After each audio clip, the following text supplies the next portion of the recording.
मुच्यते।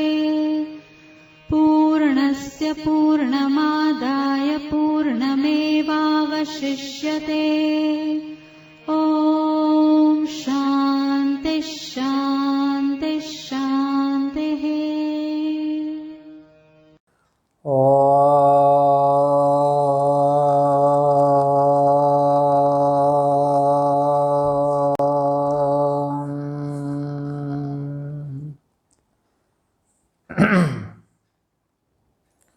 यो ब्रह्माणं वेदधाति पूर्वं यो वै वेदांश्च प्रणोति तस्मै तमहदेवमात्मबुद्धे प्रकाशम् मुमुक्षुर्वै शरणमहं प्रपद्ये। ॐ शान्तिः शान्तिः शान्तिः। उत्पत्तिके शक्तिरशेषवस्तु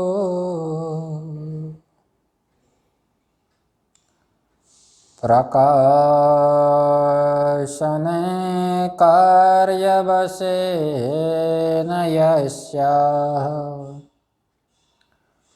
विज्ञायते विश्वविवर्तहेतुर्नमामि तां वाचमचिन्त्य शक्तिम्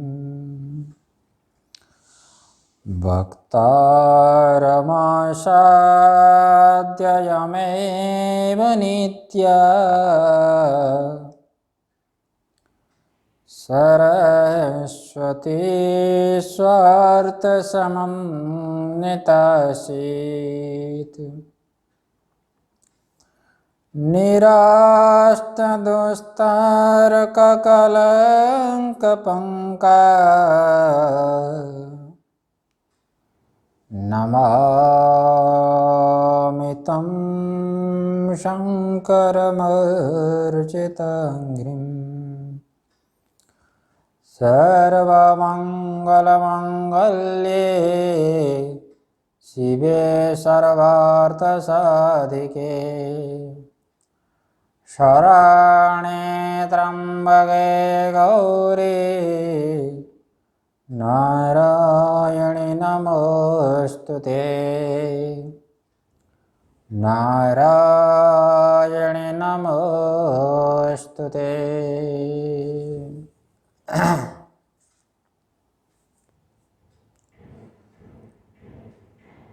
बोले जगदम्बे मात की जय।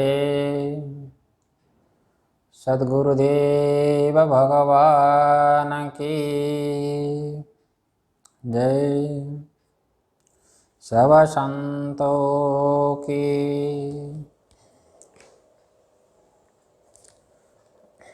भगवती की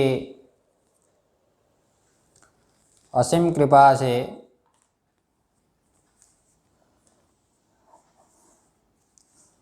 बड़ा सुंदर विचार चल रहा है।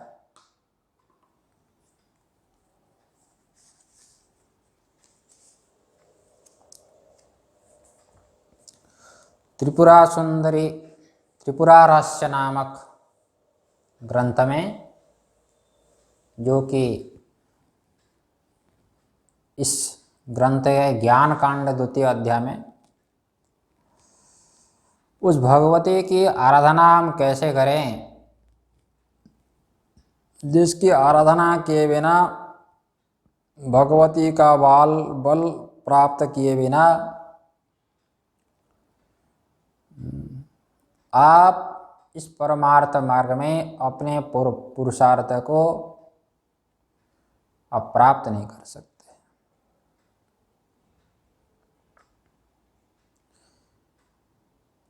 ज्ञान को आप धारण नहीं कर सकते। उसकी आराधना का उपाय क्या है? दत्तात्रेय भगवान यहाँ पर कहते हैं आराधनेपि मूलम स्यात् भक्ति श्रद्धा च निर्मला। उस भगवती की अनन्य भक्ति हो,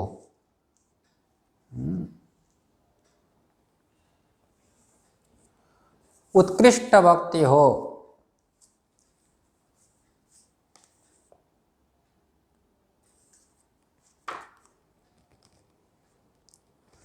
उत्कृष्ट भक्ति तब होगी जब हमारा आश्रय केवल उपास्य हो, हमारा आश्रय केवल परमात्मा हो। इसलिए विचार करना चाहिए हमारा आश्रय कौन है। हमारा आश्रय संसार है, सगी संबंधी है, बंधु बांधव है, कौन है हमारा आश्रय? ये परमात्मा हमारा आश्रय। अनादिकाल से हम भटक रहे हैं इस संसार में। कभी हम मीराबाई की तरह हम जो है भगवान का भक्त नहीं बन पाए।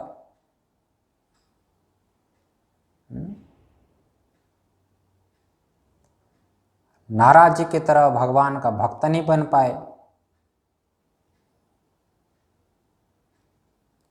बुद्ध की तरह हम ज्ञानी क्यों नहीं बन पाए? कारण क्या है? हम बहुत को जानते हैं,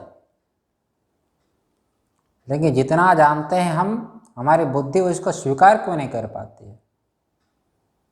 ज्यों का त्यों बालक जैसे अपनी माता के उपदेश को, माता के कथन को ज्यों ता को त्यों ग्रहण कर लेता है।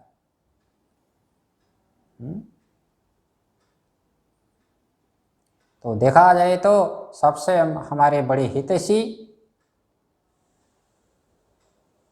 भगवती है,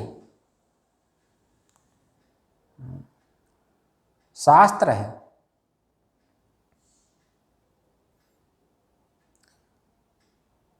ये शास्त्र जो है भगवान के साक्षात आज्ञा है। हम जितना सुनते हैं हमारी बुद्धि ज्यों का त्यों ग्रहण क्यों नहीं कर पाती? कारण क्या है? कारण ये है कि हमारी बुद्धि में बल नहीं है।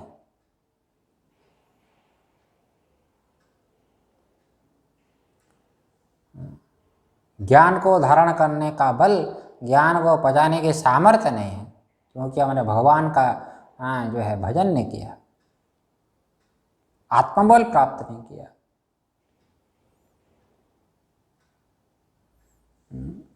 जिसका आश्रय केवल परमात्मा ही हो, उसी को ही परमात्मा का वास्तविक बल प्राप्त होता है। मेरे तो गिरिधर गोपाल न दूसरा न कोई, मीरा कहती है। इसलिए आप परमार्थ मार्ग में चलना चाहते हैं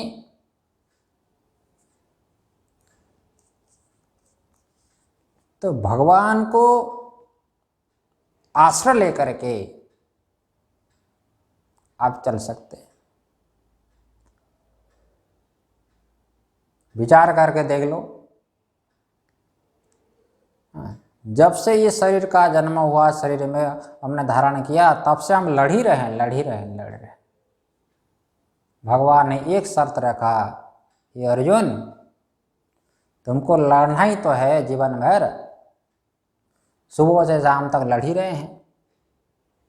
भूख लगी तो भूख से लड़ो, भोजन कहाँ से मिलेगा? प्यास लगी तो जल से लड़ो, नींद लगी और सोने के लिए लड़ो। रात में बहुत सुंदर भोजन पा लिया, सुबह पे लेटरिन जाओ, वो भी लड़ना ही है। और बुढ़ापा आ गई और बुढ़ापा से एक लड़ो और एक समस्या आ गई। बाल बच्चे बड़े हो गए, उनके शादी करानी है, विवाह कराना है, उनसे लड़ो। जीवन में तो लड़ना ही लड़ना है। भगवान ने कहा एक शर्त है, मुझे तुम पकड़ करके लड़ो, मुझे तुम मेरा आश्रय लेकर तुम लड़ो, और परमात्मा को भूल करके संसार को तुमने जीत लिया, तब भी मृत्यु काल में तुम्हारी हार हो जाएगी। अरे भाई, मृत्यु काल में तुम्हारा जब शरीर काम नहीं दे रहा है तो सगे संबंधी किस काम के हैं? और भगवान को यदि आश्रय लेकर के इस संसार में हम हार भी गए, तब भी हमारी जीत हो जाएगी, क्योंकि हमारा आश्रय परमात्मा है ना। परमात्मा ही वास्तविक आश्रय है। भगवान कहते हैं सर्वधर्मान परित्यज्य मामेकम शरणं व्रज। जिसको तुम आश्रय समझ रहे हो, ये हमारा साथ देने वाला नहीं है, ये भ्रांति है तुम्हारी अर्जुन। मृत्यु काल में कोई साथ नहीं देता है, केवल भगवान ही, केवल भगवान का भजन ही साथ देता है। महाभारत में आप सुनते हैं, जिधर भगवान के सेना थे उनका हार हो गया, और जिधर भगवान थे उनकी जीत हो गई। इसलिए भगवान की सेना का आश्रय, सारा संसार क्या है? भगवान की सेना है। इसलिए सहयोग मांगने के लिए भगवान के पास दुर्योधन भी गया था, भगवान के पास अर्जुन भी गया था। भगवान ने कह दिया कि मैं युद्ध में अस्त्र नहीं उठाऊंगा। दुर्योधन ने तो फिर जो भगवान की सेना को मांग लिया, अर्जुन ने सोचा कि भगवान की सेना को लेकर के हमारी जीत नहीं हो सकती, अभी तो धर्मयुद्ध हम नहीं जीत सकते, अभी तो भगवान के आश्रय से हम जीत सकते, ये निश्चय हो रहा है। अर्जुन के मन में निश्चय हुआ। इसलिए संसार का आश्रय लेकर के आप संसार से जीत नहीं सकते, बाइक संसार से जीत नहीं सकते। इसलिए भगवान ने कहा, हे अर्जुन, माम अनुस्मर युद्ध च, मेरा ही तुम स्मरण करो निरंतर। इसलिए साधक का बल क्या है? परमात्मा ही साधक का बल है। नायमात्मा बलहीन न लभ्य। और कौन सा बल है? भगवान ही साधक का बल होता है। इसलिए यहाँ पर कहते हैं कि भगवती की तुम क्या करो? अनन्य भक्ति करो। भक्ति करना इतना आसानी है? बहुत कठिन है। ये रघुपति भक्ति जो है, भगवान रघुपति का जो है भजन अत्यंत कठिन है। गोस्वामी जी वहाँ पर जो है बीना पत्रिका में लिखते हैं, रघुपति भक्ति करत कठिनाई।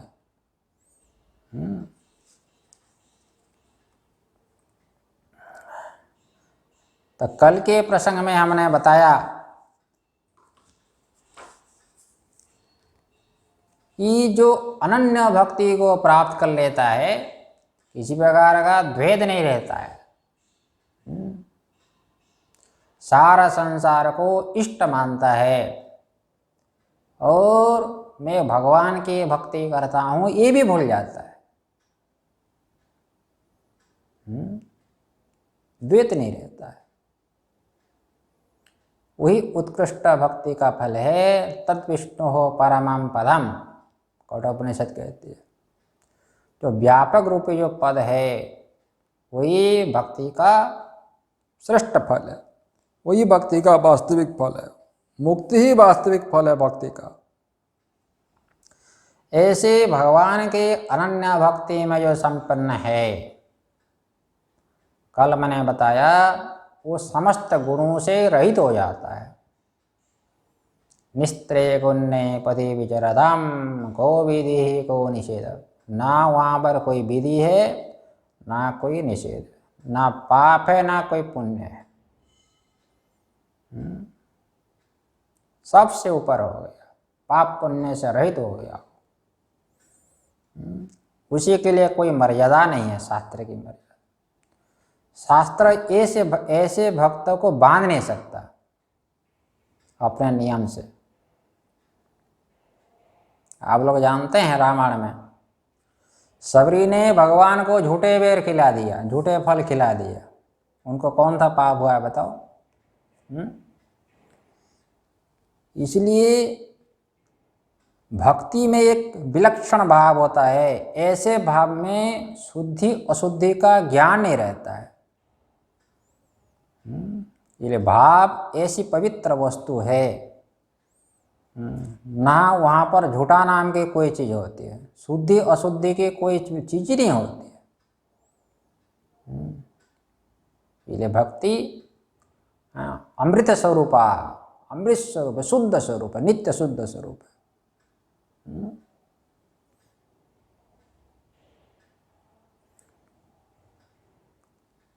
शिवाजी महाराज के गुरु थे समर्थ रामदास जी महाराज।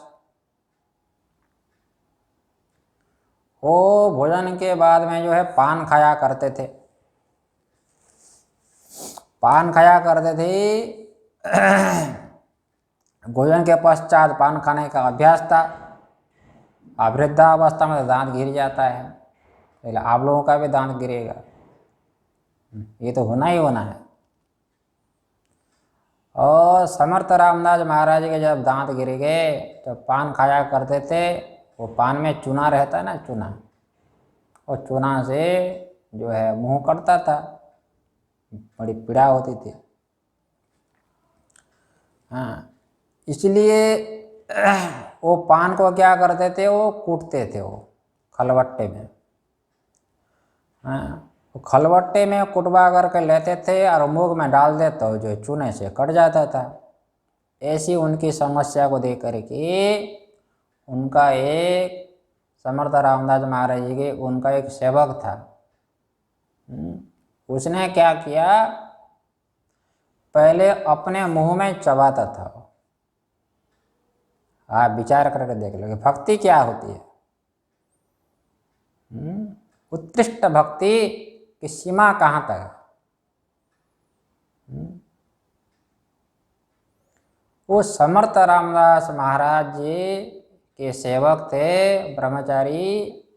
वो पान को अपने मुंह में चबा करके गुरु जी को देता था। गुरु जी उसको खाया करते थे। इस प्रकार के सिलसिला और प्रकार प्रक्रिया चलती रही बहुत दिन तक। तो शिवाजी के कोई नौकर देख लिया, ये जो है समर्थ रामदास महाराज जी को जो झूठा पान खिला रहा है उनका सेवक, कोई जाकर के बोल दिया शिवाजी को। शिवाजी महाराज आए अपने गुरु के पास। उसने कहा कि गुरुदेव, आपका ये जो सेवक है आपको झूठा खिलाता है, झूठा पान खिलाता है।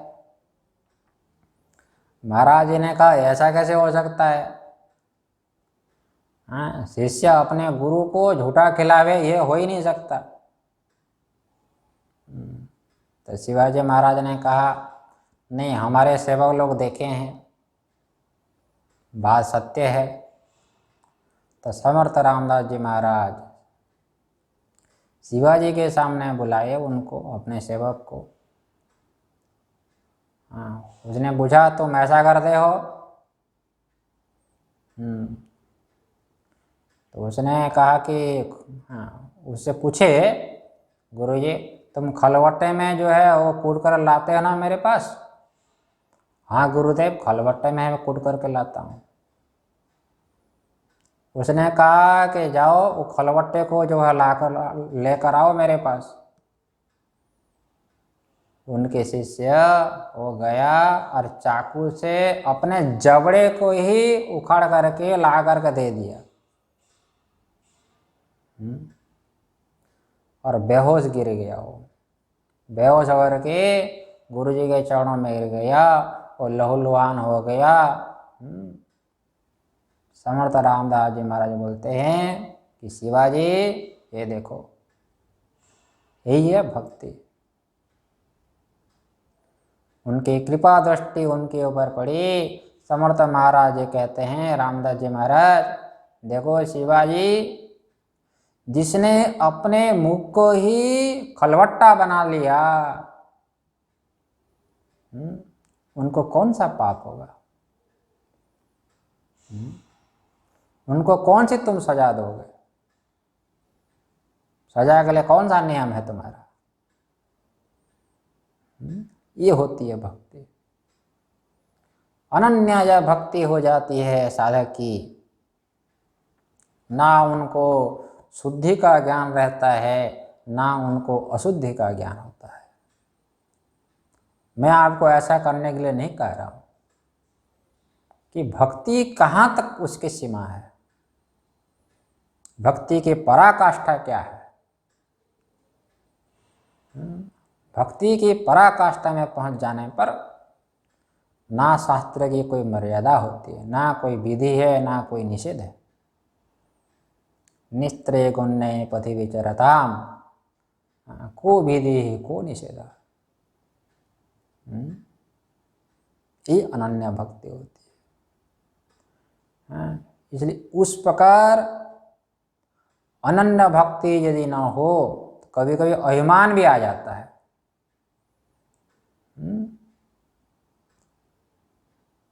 उस परमात्मा के प्रति अनन्य भक्ति न हो तो कभी कभी साधक में अभिमान भी आ सकता है, विद्या का अभिमान भी आ सकता है। लेकिन भक्त में ऐसा नहीं होता है। उस अपने इष्ट के प्रति इतना प्रेम हो जाता है, जैसे प्रेमी और प्रेमिका में इतना प्रेम हो जाता है, उनके सुख से ये सुखी है, उनके दुख से ये दुखी है।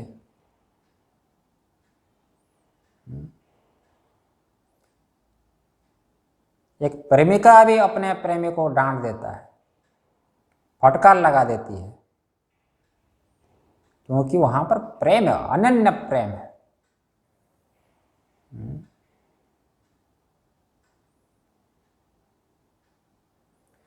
एक न्याय दर्शन के बड़े विद्वान थे, उदयनाचार्य।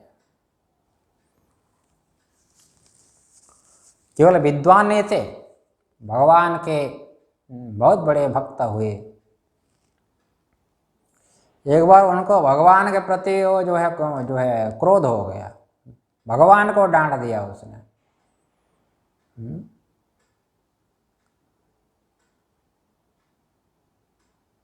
कैसे? उस समय बुद्ध काल का समय था।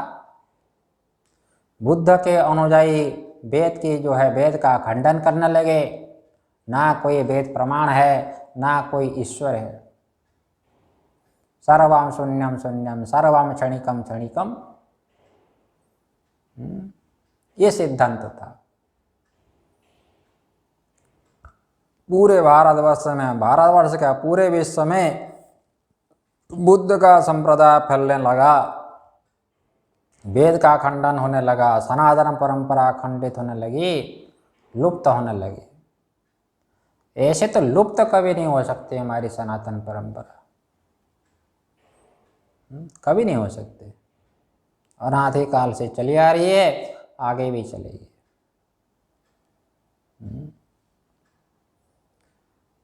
तो उदयन आचार्य ने बुद्ध सिद्धांत का खंडन किया। उसने स्थापित किया कि वेद प्रमाण है, वेद प्रतिपाद्य ईश्वर है, उसने सिद्ध किया। जब जगन्नाथपुरी में जगन्नाथ जी का जब दर्शन करने गए उदयन आचार्य, भगवान भी बड़ी लीला किए। लीला करने में जो है वो समर्थ है। वो उसने क्या किया, भगवान ने दरवाजा बंद करा दिया, मंदिर के दरवाजा, मुख्य दरवाजा। हाँ, दरवाजा जब बंद हो गया, उदयन आचार्य को भगवान के प्रति क्रोध आ गया, भगवान को डांट दिए हो। ऐश्वर्य मदमत्तोषी माम अवज्ञाय वर्तते समागतेषु बुद्धेषु मदधिना तव स्थिति। देखो, वो कहते हैं समागतेषु बुद्धेषु मदधिना तव स्थिति। जब बुद्ध के अनुयायी आए और कह दिए कोई ईश्वर नहीं है, और मैंने आप सिद्ध किया, आपकी सत्ता का सिद्ध मैंने किया, ईश्वर है, ईश्वर प्रमाण वेद है, आपके अस्तित्व की सिद्धि मैंने की, नहीं तो आपको कौन जानता। ये देखो, उदयन आचार्य भगवान से डांट करके बोल रहे, अपने इष्ट से। समागतेषु बुद्धेषु मदधिना तव स्थिति। आपकी स्थिति, आपके अस्तित्व की स्थिति मेरे से हुई, मैंने सिद्ध किया आपको। और मैं जब आपका दर्शन करने आया, आपको यह बड़ा अपने ऐश्वर्य से, अपनी विभूति से आप जो है मदमस्त हो रहे हैं। ऐश्वर्य मदमत्तोस्ति, आपको नशा चढ़ गया, ऐश्वर्य का नशा, विभूति का नशा। मुझे आप दर्शन नहीं दे रहे। जब ऐसा भगवान को डांट दिया, अपने इष्ट को डांट दिया, देखो एक भक्त, तो भगवान दरवाजा तुरंत खुलवा दे, तुरंत अपने आप दरवाजा खुल गया, मंदिर का दरवाजा। भगवान की लीला है। तो वही ये तब हो सकता है जब अपने इष्ट के प्रति परम प्रेम हो। परम प्रेम के बिना ऐसा नहीं हो सकता।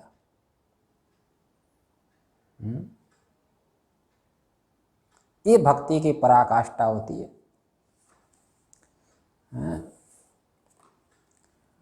तो ऐसे भगवान के कोई भक्त हो, उसको आप ऐसे शरीर के व्यवहार से नहीं पहचान सकते। इसलिए कोई भगवान का भजन करे,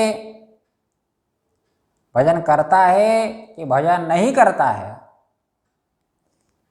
ये व्यवहारिक आचरण से आप पहचान नहीं सकते। क्योंकि भगवान के भजन का संबंध हृदय से होता है, ये शारीरिक क्रिया से नहीं।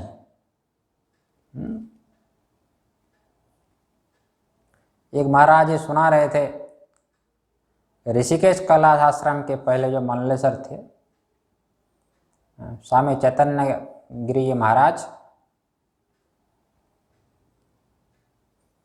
वो कहीं गए होते नर्मदा किनारे में, मल्लेश्वर जी महाराज। तो नर्मदा किनारे में एक साधु, युवा अवस्था के साधु, वो लेटे हुए थे, सो रहे थे, सोते हुए मिले। और मल्लेश्वर महाराज जी उनसे बोले, अभी तुम साधु हो करके अभी तुम तो सो रहे हो कमल ओढ़ करके, वो भी नर्मदा किनारे। नर्मदा किनारे में तो बैठ करके भगवान का भजन करना चाहिए। अब इतना समय हो गया, दिन में आप सो रहे हो। साधु ने इशारा किया, आप अपने रास्ते में जाओ, मुझे सुने दो। तो फिर जो है वो मल्लेश्वर महाराज वापस आते समय फिर देखे कि साधु फिर सो रहा है। फिर सो रहा है। उनको बड़ा आश्चर्य हुआ। हाँ, अभी पहले भी सो रहे थे, अभी भी सो रहे हो, कितना बार कहें आप? हाँ, तुम युवक हो, युवावस्था में भगवान का भजन नहीं करोगे, क्या बुढ़ापे में करोगे? इस प्रकार जब परेशान किए, कौन? मल्लेश्वर जी महाराज उस साधु को। वो साधु ने बुलाया महाराज जी को, आ जाओ, इधर आ जाओ, मेरे पास बैठो। हाँ, और मेरे सीने में कान लगाकर, कान लगाओ, कान लगाओ। कान लगाया, उसने देखा, सुना, उनके शरीर के पूरे अंग में वो सीप की ध्वनि निकल रही है, ओमकार की ध्वनि निकल रही है पूरे अंग में। ये देखो, इस प्रकार का चमत्कार। मल्लेश्वर महाराज वो चकित हो गए, इस प्रकार का साधु वो लेटा हुआ है, लेटे हुए दिखने को दिख रहा है, लेकिन उनके पूरे शरीर में भगवान का नाम की ध्वनि आ रही है। ये बताओ, इसलिए कौन भगवान का भक्त है, कौन भगवान का भक्त नहीं है, इसकी पहचान ये शरीर के आचरण से, शारीरिक क्रिया से, बाह्य आडंबर से नहीं पहचाना जाता है। क्योंकि साधक के भजन का संबंध तो भगवान से अपने हृदय से होता है। हृदय का संबंध भगवान से होता है, शरीर का नहीं। हाँ, शरीर से कुछ भी दिखता हो,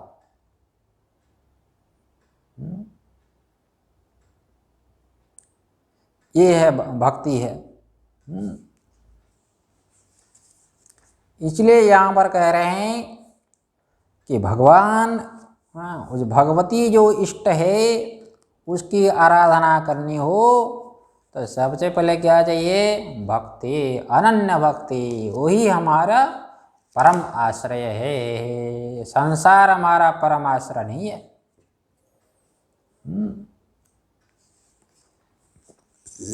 इसलिए साधक का भाव एक अपने उपास्य से होता है। भाव में बड़ी शक्ति होती है। यद्यपि संसार माइक है, सारा संसार माइक है, माया से है, तो ये संसार में व्यवहार तो अपने भाव से ही होता है। इसलिए अपने भाव से ही कोई आपसे सुंदर हो जाता है। सारा संसार, जो पुत्र सारे संसार के लिए असुंदर है, लेकिन माता के लिए वो सबसे सुंदर है। कोई पत्नी संसार के लिए असुंदर होने पर भी पति अपनी प्रेमिका को, अपनी प्रिया को अपने भाव से ही सुंदर बना लेता है। ये भाव में शक्ति होती है। ये भाव में बड़ी शक्ति होती है। इसी प्रकार से साधक का भी एक भाव होता है। अपने गुरु के प्रति, गुरु वाक्य के प्रति एक भाव शक्ति होती है। वो भाव शक्ति प्रबल हो जाती है बाकी संसार की शक्ति से। इसलिए भाव को आप कमजोर ना समझें। आगे देखो, कहते हैं भक्ति बोल दिया, उसके बाद क्या है? श्रद्धा। वो श्रद्धा क्या है? श्रद्धा क्या है? अत्यंत विश्वास का नाम क्या है? श्रद्धा है। शास्त्रस्य गुरुवाक्यस्य सत्यबुद्ध्यवधारणा सा श्रद्धा कथिता सद्भिर यया वस्तुपलभ्यते। उस आस्तिक बुद्धि का नाम श्रद्धा है।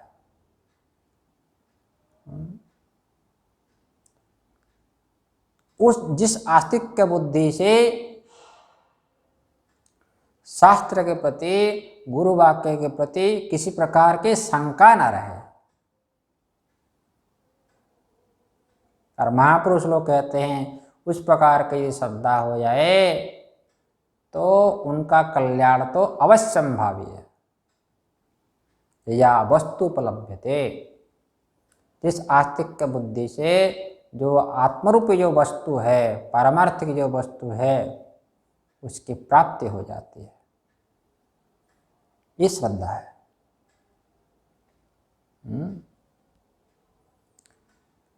तो अत्यंत श्रद्धा हो,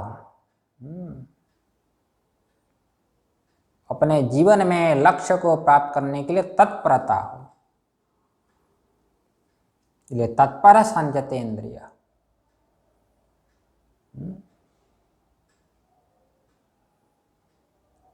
जब तक लक्ष्य प्राप्त नहीं होता है,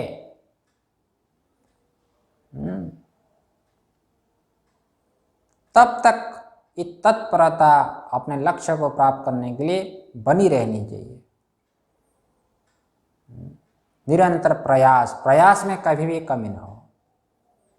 ये तभी हो सकती है जो शास्त्र में बताया साध्य को प्राप्त करने के लिए साधन, उस साधन के प्रति अत्यंत श्रद्धा हो।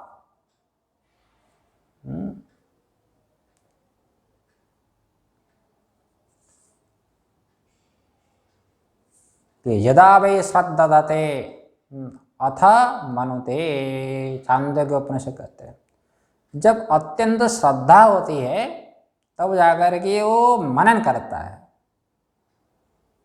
इसलिए श्रद्धा के बिना, अत्यंत श्रद्धा के बिना मनन नहीं होता है।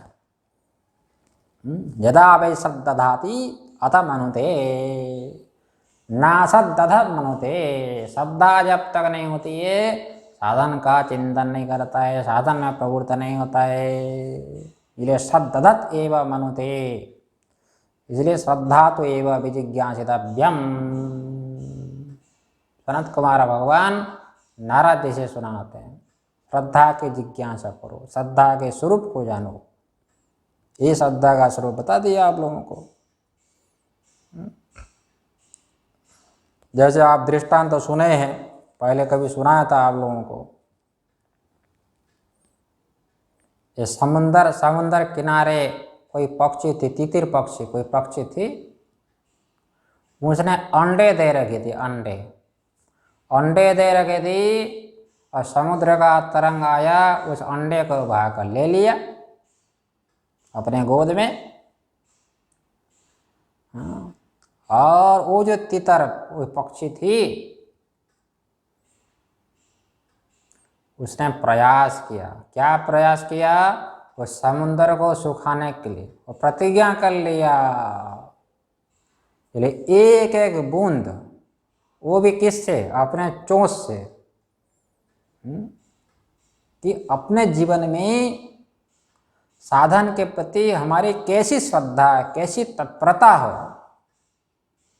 ये दृष्टांत के माध्यम से आप समझना चाहिए आप लोग। वो पक्षी क्या कर रही है? एक एक बूंद समुद्र के जल को लेकर के बहुत दूर में छोड़ रहे हो, पास में नहीं। पास में छोड़ेगी तो फिर जल आ जाएगा समुद्र में, इसलिए दूर में लेकर के छोड़ रही है। एक बूंद छोड़ दिया, फिर दूसरा बूंद छोड़ रही है। उस पक्षी को देख करके उनके जाति भाई और भी बहुत सारी पक्षियां आ गई। वो भी मदद करने लगी अंडे को प्राप्त करने के लिए। बहुत सारे जो है पक्षियां जो है लगे है, समुद्र को सुखाने में लगी है। नाराजित परिव्राजक है। जो ऑल इंडिया, ऑल जो है परमिट, ऑल इंडिया क्या पूरे ब्रह्मांड में परमिट है, कहीं भी जा सकते हैं। उसी को कहते हैं परिव्राजक।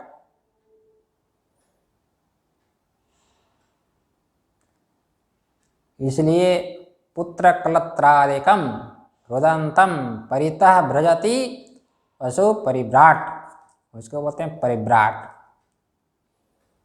जब वैराग्य होता है साधु को सब छोड़ करके चला जाता है।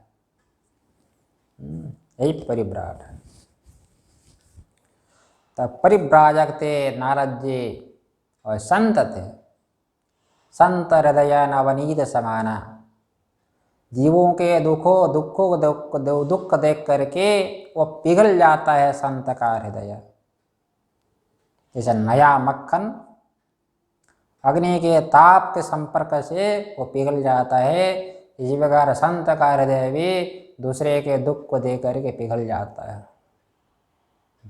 दूसरे के दुख को दूर करना ये संत का स्वभाव होता है। उनको बड़ी दया ये नारद जी को।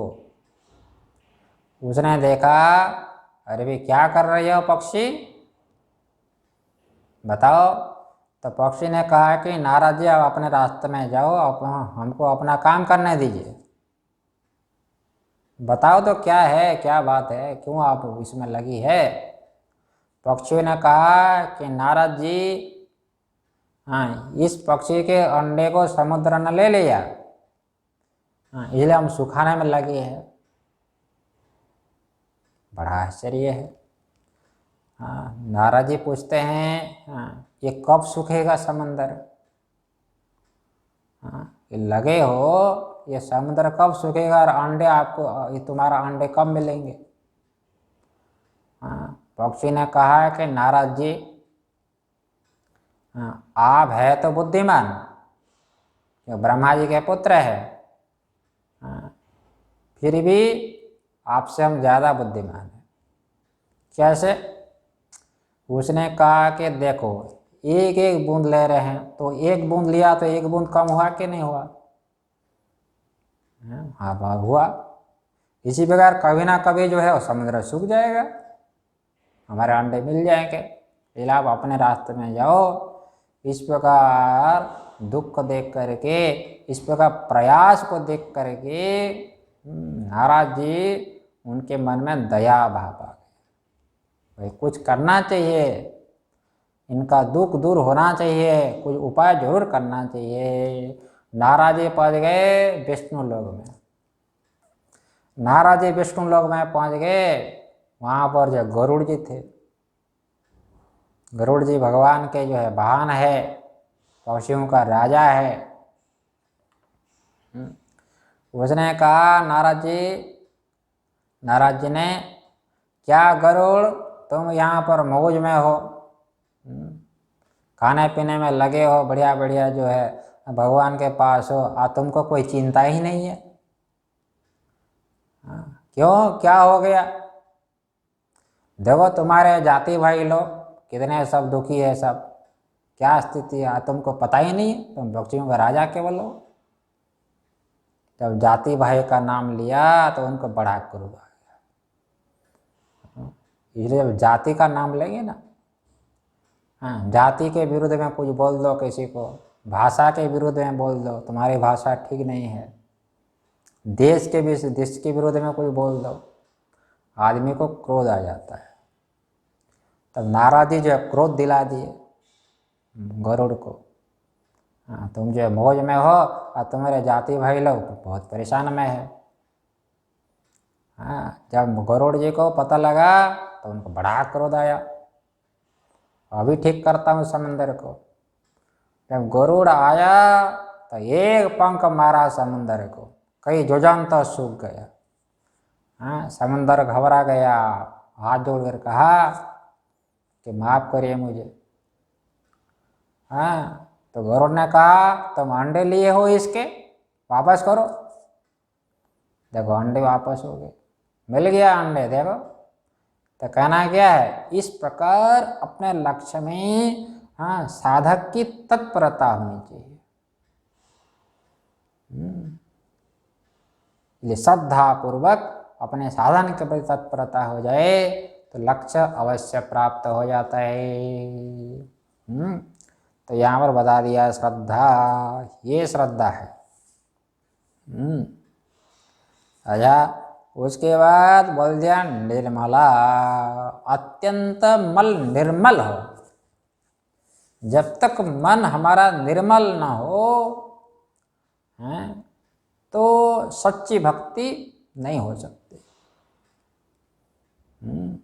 भगवत कृपा हमको प्राप्त नहीं हो सकती। कृपा को यदि प्राप्त करना चाहते हैं तो मन को निर्मल कर लो। तो कई प्रकार साधन बता दिया। पहले तो सद्गुरु की प्राप्ति हो, फिर जो है उपास्य के स्वरूप को जानो जिसकी हम उपासना करेंगे। उपास्य का स्वरूप बता दिया 71 नंबर श्लोक में। उपास्य क्या है? भगवती है और परमेश्वरी। वो परमेश्वरी, वो समस्त जगत का आश्रय है, वहाँ वही जगत का पालन करने वाली है, वही जगत का संहार करने वाली है, वो चित स्वरूप है, वो मंगलमयी है। उसकी उपासना करें। हाँ, और उपासना भी कई प्रकार की होती है। उपासना भी कई प्रकार की होती है। एक तो प्रतीक उपासना होती है। प्रतीक उपासना क्या है? प्रतीक उपासना में जो है आलंबन की प्रधानता होती है। प्रतीक उपासना में आलंबन, जैसे नर्मदेश्वर में आप महादेव की उपासना करते हो, तो नर्मदेश्वर जो लिंग है वो प्रतीक हो गया, प्रधानता उनकी होती है। लेकिन एक उपासना होती है संपत उपासना। संपत उपासना में क्या है? आरोप्य प्रधाना संपत उपासना। आरोप्य की प्रधानता होती है और आलंबन की प्रधानता नहीं होती है। उपासना करते करते वो प्रतीक गौण हो जाता है, आलंबन। नर्मदेश्वर गौण हो जाता है, शालिग्राम गौण हो जाता है। उनको शालिग्राम में साक्षात विष्णु दिखाई देता है, नर्मदेश्वर में साक्षात महादेव दिखाई देता है। ये संपत उपासना होती है। और उससे भी श्रेष्ठ क्या है? अहंग्रह उपासना। जो उपास्य है वो मैं हूँ। जो भगवती जगत का कारण रूपे मंगल रूपमयी, वो मंगलमयी भगवती मैं हूँ। ये अहंग्रह उपासना है। जो अहंग्रह उपासना नहीं कर सकता उन्हीं के लिए संपत उपासना है। जो संपत उपासना भी नहीं कर सकता उसी के लिए क्या है? प्रतीक उपासना है। तो यहाँ पर अहंग्रह उपासना श्रेष्ठ उपासना है। इसको 71 नंबर श्लोक में बता दिया। तस्मा निजात्म रूपा, वही भगवती मेरा स्वरूप है। अच्छा, आगे देख लो। हाँ, तो इस प्रकार भगवती की उपासना से जो कृपा प्राप्त होती है, अनुग्रह प्राप्त होता है, उनके अनुग्रह से अनुग्रहित, उनकी कृपा से संयुक्त कृपा पात्र जो साधक है उनके चित्त में विचार होता है। हाँ, आगे विचार बतला दिया। प्राप्ते विचारे परमे फलितं जीवितं नृणां, यावत् सुजन्मसु नृणां विचारो न भवेत् परः। बड़ा सुंदर विचार है। इसलिए विचारवान व्यक्ति का ही मानव जीवन सफल माना जाता है। इसलिए उत्तम जोनि क्या है? मनुष्य जोनि। श्रेष्ठ जोनि मनुष्य जोनि। देवता ऐश्वर्यशाली तो है, बुद्धिमान तो है, इसलिए देवताओं को कोई जो है रोग भी नहीं होता है, स्वस्थ रहते हैं, कोई वृद्धावस्था भी नहीं आती है, किसी चीज के भोग की कोई कमी नहीं है देवताओं को। फिर भी देवताओं को ज्ञान नहीं हो सकता, पुरुषार्थ नहीं हो सकता। हाँ, कोई कोई इंद्र की तरह हो तो ज्ञान भले हो सके। प्रायशः देवताओं को आत्मज्ञान नहीं हो सकता, पुरुषार्थ नहीं कर सकते। भगवान की भक्ति नहीं कर सकते, महापुरुष की सेवा नहीं कर सकते। इसलिए महापुरुष की सेवा देवताओं को भी प्राप्त नहीं होती है, पुरुषार्थ नहीं। और पशु पक्षी जो जोनी है बाकी जितने भी है उनको तो उनके शरीर में भी पुरुषार्थ नहीं होता है, वो भोग जोनी है, भोग जोनी। ऐसा एक ही जोनी है मनुष्य जोनी, हाँ, जिस जोनी में पुरुषार्थ करके भगवती की उपासना करके चित्त को शुद्ध करके कृपा को प्राप्त करके ये विचार कर सकता है। और ये विचार ऐसा है, विचार यदि इस चित्त में हो गया आत्मज्ञान तो हो जाएगा, आज नहीं तो कल। विचारात जायते बोधो अनिच्छायाम निवर्तते। विचार हो गया तो आत्मज्ञान तो आपके चित्त में होगा ही होगा, इच्छा न होने पर भी आत्मज्ञान हो जाएगा। जैसे आपके सामने कोई घट को रख दिया, आपके सामने घट को रख दिया, घट का संबंध आपके चक्षु से हो गया, आप चाहो या ना चाहो घट का ज्ञान तो हो जाएगा। संबद्धम वर्तमानम च गृह्यते चक्षुरादिना। ऐसा जो नित्य अनित्य विषयक विचार, आत्मा अनात्मा विषयक विचार, ये साधक के मनुष्य जीवन के चित्त में ही हो सकता है।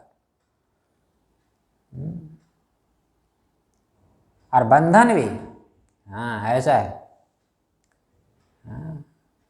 इसलिए ये चित्त बड़ा विलक्षण है, ये मन जो है बड़ा विलक्षण है। मन यदि अशुद्ध हो गया तो बंधन होगा, अशुद्ध हो गया इसी मन से आपको मुक्ति प्राप्त हो जाएगी। इसलिए मन एव मनुष्याणाम कारणं बंध मोक्षयो बंधाय विषयासक्तम मुक्ते च निर्विषयम स्मृतम। विषयासक्त यदि आपका मन है तो यही बंधन का हेतु हो जाएगा ये मन। और मन यदि निर्विषय हो गया, संसार में कोई लगाव नहीं है, कोई ऐसा नहीं है, इसलिए त्रिविध ऐसा रहित मन से आपको मुक्ति प्राप्त हो जाएगी। ये मन ऐसा है। जैसे कोई मान लो चिंतामणि हो, किसी को मान लीजिए चिंतामणि का पत्थर मिल गया,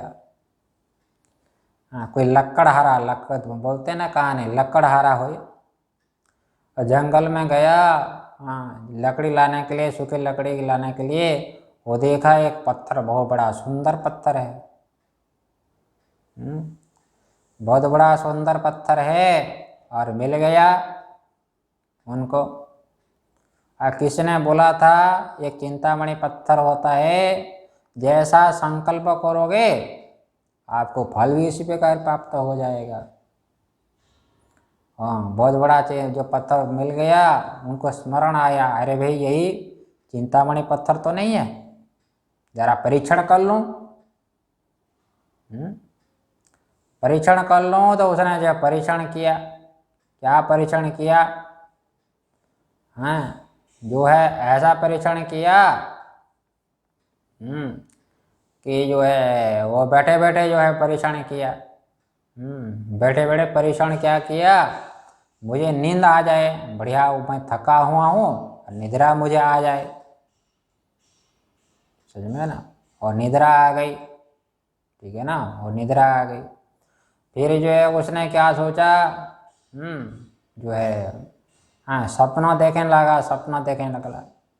सपना जब देखा फिर उसने सोचा, क्या सोचा कि एक बाघ आ जाए, जंगल में बाघ रहता है, जंगल में बाघ रहता है, बाघ रहता है तो बाघ भी आ गया। और उसने फिर चिंतन किया, अरे भाई ये नरभक्षी बाघ तो नहीं है, मुझे खा लेगा, और उसको खा भी लिया। ये देखो, वही चिंतामणि पत्थर है। तो वो जो बनाया वो संकल्प किया किसने? देखो स्वयं ने संकल्प किया, जैसा संकल्प किया वो पत्थर भी ऐसे ही फल दे दिया। इसी प्रकार ये मनुष्य का चित्त भी उसी प्रकार है। इस चित्त का विनियोग किसमें करना है? भोग के लिए करना है कि आपको मुक्ति के लिए करना है? भोग के लिए करेंगे तो आपको इस चित्त से भोग प्राप्त हो जाएगा, आप मुक्ति के लिए प्रयत्न करेंगे इस चित्त से मुक्ति भी प्राप्त हो जाएगी। तो ऐसा मनुष्य चित्त सबसे विलक्षण है। यहाँ पर विचार की महिमा का वर्णन है। विचारवान व्यक्ति का ही मनुष्य जीवन सफल माना जाता है। इसलिए उत्तम मनुष्य जो नहीं मिलने पर भी जिस व्यक्ति में विचार का उदय न हुआ हो उनका जन्म व्यर्थ है। इसलिए इस जीवन रूपी वृक्ष का वास्तविक फल तो क्या है? विचार है। इसलिए विचारहीन व्यक्ति उसी प्रकार है जैसे कुएं में रहने वाला मेढक। अब मेढक जैसे समझता है कि यही संसार है, जिस कुएं में हम रहते हैं भाई यही संसार है, इस संसार के बाहर तो कुछ नहीं है। इस प्रकार जो विचारहीन व्यक्ति यही सोचता है कि यही मैं हूँ, यही मोटा हट्टा कट्टा जो शरीर दिख रहा है यही मैं हूँ, इससे अतिरिक्त कोई आत्मा नहीं है, इससे अतिरिक्त कोई परमात्मा ही नहीं है। इसलिए विचारहीन व्यक्ति क्या कर्तव्य है क्या अकर्तव्य है इससे हो ऐसे विचार से वो रहित हो जाता है। इसलिए विचारहीन व्यक्ति का इस ब्रह्मांड रूपी कुंभ में जन्म क्या है? निरर्थक हो जाता है, कुछ भी ज्ञान नहीं रहता है। हाँ, उन्हीं के लिए कहते हैं वो बार बार जन्म लेते हैं, बार बार मृत्यु को प्राप्त करते हैं, अपना हित क्या है इसका विचार नहीं कर पाते हैं। इसलिए ऐसा मनुष्य जीवन है। इस मनुष्य जीवन में यदि कर्म की प्रधानता हो जाए वह कहते हैं कर्मणा पितृलोक, शास्त्र बोलता है। कर्म करोगे तो पितृलोक की प्राप्ति हो जाएगी, स्वर्ग की प्राप्ति हो जाएगी। और कर्म के साथ साथ यदि आप उपासना करोगे सकाम भाव से तो ब्रह्मलोक की प्राप्ति हो जाएगी। विद्या देवलोकः। लेकिन कर्म भी नहीं करता है शास्त्रीय और उपासना भी नहीं करता है, उन्हीं के लिए कहते हैं जायस्य म्रियस्य इत्येतत् तृतीयम, वो तीसरा है। बस कीड़ पतंग बस पशु पक्षी ये बनेगा और क्या। लेकिन आप निष्काम भाव से परमात्मा के उद्देश्य से कर्म करते हैं और निष्काम भाव से उपासना करते हैं, आप ज्ञान के अधिकारी हो जाओगे। ज्ञान के अधिकारी बनता है। तो ज्ञान का जब अधिकारी बनता है तो स्वतः ही शुद्ध चित्त में विचार हो जाता है। आजा आगे देखो, तो यहाँ पर कहते हैं अविवेक के कारण ही वो अविवेकी ये पुत्र कलत्रादि जो बंधुवादम है ये सब दुख के साधन है। सारा संसार क्या है? दुख का साधन है, और इसी को ही सुख समझते हैं। बड़ा विचित्र है। सुख का जो साधन है, सुख का साधन क्या है? त्याग। सुख का साधन क्या है? त्याग। आप विचार करके देख लो, ये त्याग करना सरल है विषय का कि विषय को ग्रहण करना सरल है? क्या सरल है?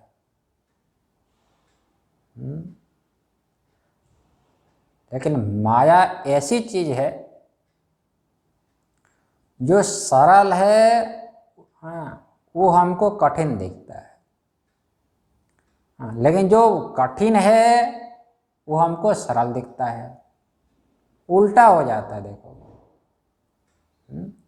इसका विचार हम आगे करेंगे, बड़ा सुंदर विचार है। बोले जगदम्बा मैया की जय, सद्गुरुदेव महाराज की जय। ओम पूर्णमदः पूर्णमिदं पूर्णात् पूर्णमुदच्यते पूर्णस्य पूर्णमादाय पूर्णमेवावशिष्यते। ओम शांति शांति शांति।